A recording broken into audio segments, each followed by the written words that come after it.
Look how beautiful this morning is.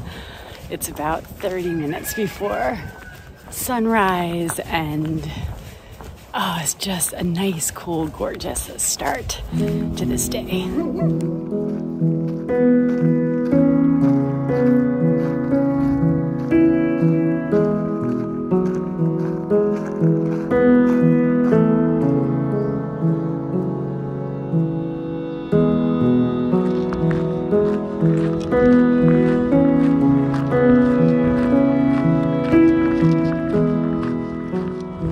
Gas station, but apparently there's a cafeteria inside, and my host last night, they showed me photos of how to get in, and I think I need to go through this little gate or fence area somehow. Hopefully I can get in. Let's see. That worked. All right, let's go check it out.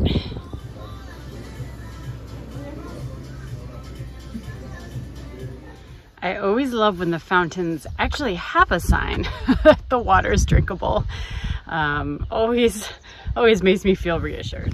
Okay, here is the spot where the path splits.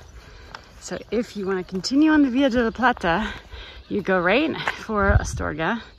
But if you want to go on the Camino Sanabres, you go left for Orense, and I'm going left. All right, I'm gonna try to take a video with the sun right behind me because the angle is just not good. But yeah, I didn't really talk about last night's stay in the albergue, and it was so wonderful. The place was in the middle of nowhere, and apparently there was a bar around, but I was so tired, and it was not close to the albergue, so I just stayed in the whole late afternoon.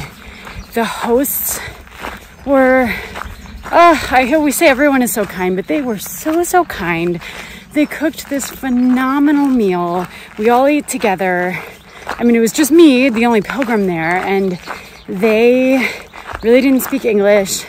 I don't speak Spanish, but we still spent had a 2-hour-long meal talking, and I mean, they mostly were telling me about the next stages on the Camino, and I think just speaking slowly, and it was kind of amazing after a couple hours, how I started to be able to understand more, which was pretty cool. And anyway, they just were so kind. It's a donativo. There was breakfast this morning, so it's a great place. And they did give me some tips on these next few stages. And one was to stop back there where I just did at that little gas station, bar, restaurant. And I think it was a good tip because I just arrived to the town back here and I don't think there's much at all. And that place by the gas station had croissants and tortilla, and there were a lot of people there who were traveling. There's even a tiny shop where you could pick up a few snacks for the road.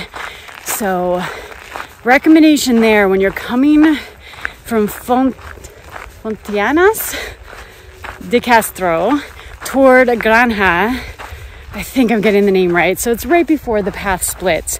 If you want a bite to eat, I think stopping right when you see that gas station is the way to go. Oh, what is this? A picnic table in the shade? Unfortunately, I just stopped for a break and I really need to push on, but oh, sight for sore eyes.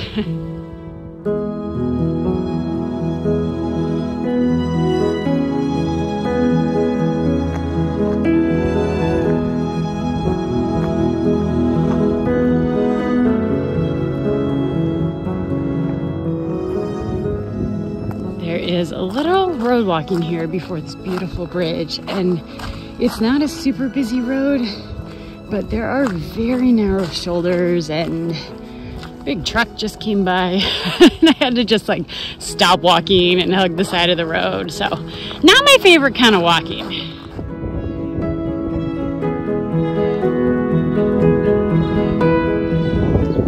hospitaleros also explain this part really well. So when you cross the bridge, you have to keep an eye out for this little spot on the left. And if there's an arrow and there's a little break in the guardrail. I had to put the camera down because the car was coming. But anyway, I mean, it's really super well signposted here. Right, so you can continue on the road, but I do not want to walk on the road. I think it's a little more direct if you do. And as I'm looking at these signs more, right, by following the road, that's saying, I guess it's easier. You just have to pay attention to the traffic. I think the way that I'm going is probably going to be a little more up and down. It's not suitable for bikes.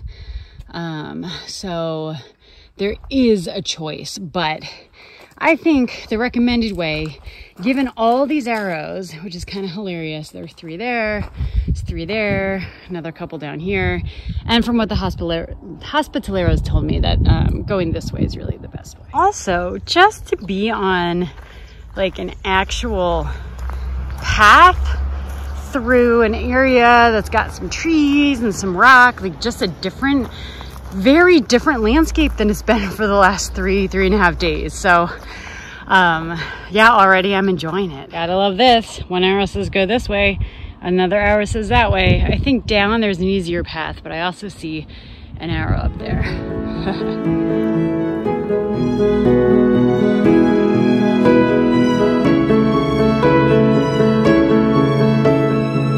Okay, I can maybe see why some people take the road.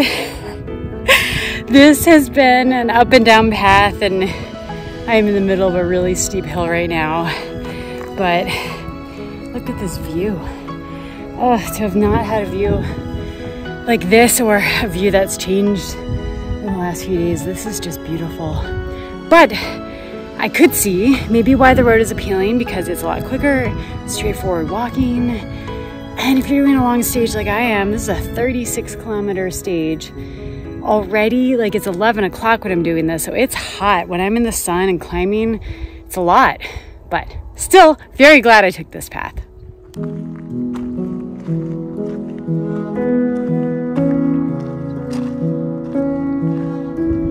right, see that bridge?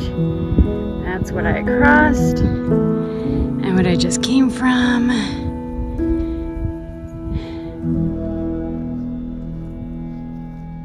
This walking wouldn't be so bad, but I am having a huge problem with bugs. There are all these little gnats, and they actually just slowed down, but you can kind of maybe see them swarming around my head or on my body. It is super, super annoying.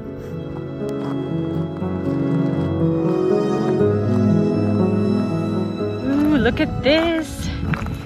Looks like 348 kilometers. To Santiago. Whew. Feels like a lot.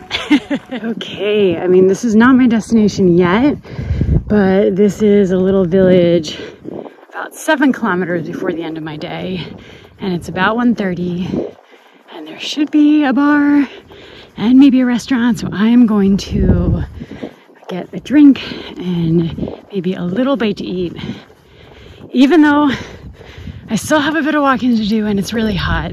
I think taking a break is gonna be good.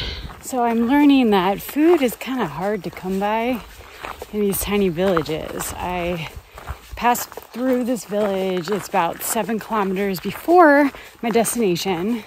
Well, I think I said that in the last video clip. I was like, yes, I'll get a drink, a bite to eat. And I thought there'd be a few options. So I stopped at an open bar and there were a lot of people there. I went inside. There's no food. But I was like, okay, I'll get a drink and at least just like sit and rest and then check out the restaurant in town and try to grab a quick bite to eat. But then when I went to the restaurant, it was closed and there was nothing else. So it's not bad. I got stuff to make a sandwich if I need to. But with this heat, I'm not even that hungry. But in any case, it was good to take a break. I had a beer, and I don't know if that's gonna help or hurt my walk, but it tasted good. And I got to sit, I took my shoes and socks off, used the bathroom, stocked up on water. So that was a good break, but I was kind of hoping for at least something to eat. And I'm going to arrive at my destination like I don't even know what time, 3:30, 4, and it's gonna be too late to get food in any kind of bar or restaurant. The little grocery store in town there closes at 2. And with a 36-kilometer day, like I wouldn't have made it there by 2 anyway. So it'll be all right. I'll eat like everything I have in my pack and hope that it'll be okay for the next few days. Mid-afternoon, still some kilometers from my destination. An unopened package of cookies to the rescue.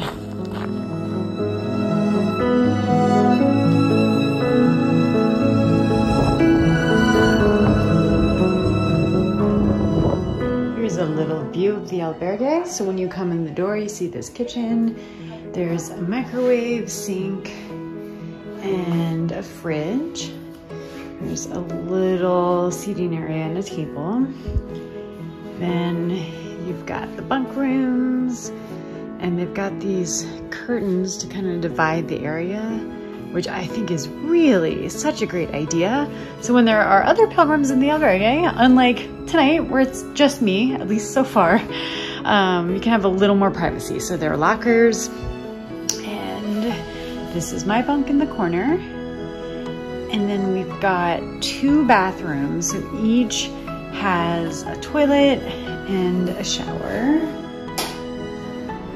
And the shower is back there. So overall, I think it's a decent place. It's got Wi-Fi.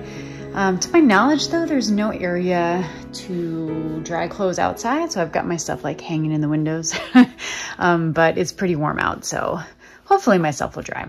And that is the albergue.